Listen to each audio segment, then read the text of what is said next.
प्रत्येक माणसाच्या जीवनात बडा विकट आहे यमघाट।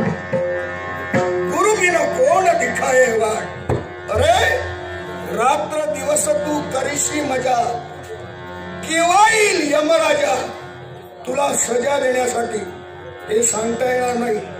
म्हणूनच या नरदेहाचं जर का सार्थक करायचं असेल तर दिवसातून काही वेळ भगवंताच्या चिंतनात घालव. आम्ही सांगतोच म्हणून नव्हे, जेव्हा जावे ज्याच्या ओशा तेव्हा कळे. अरे स्वतः तू अनुभव घे. अरे अनुभवासारखा गुरु नाही.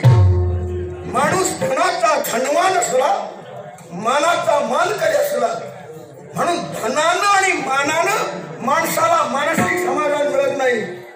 काही वेळी माणसाला जर का मानसिक समाधान मिळवायचं असेल तर दिवसातून काही वेळ माणसानं परमेश्वराच्या चिंतनात घालवावा आणि अनुभव घ्यावा. आणि हाच बोध करण्यासाठी या पृथ्वीच्या पटांगणावर आम्हा नवनाटाची पायपीट चालू आहे. आठवतो तो क्षण ज्यावेळी व्यापारयुग संपलं आणि कलियुगाला प्रारंभ.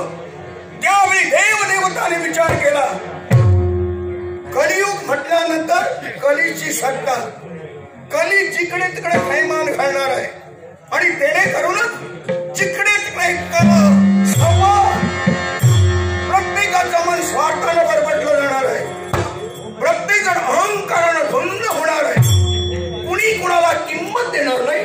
तो म्हणणार आहे माझं खरं, खरं ते माझं. कुणी म्हणणार नाही माझंच खरं, खरं ते माझं, असं कुणी म्हणणार नाही. याला कारण अहंकार, याला कारण मध्येच कलिदे.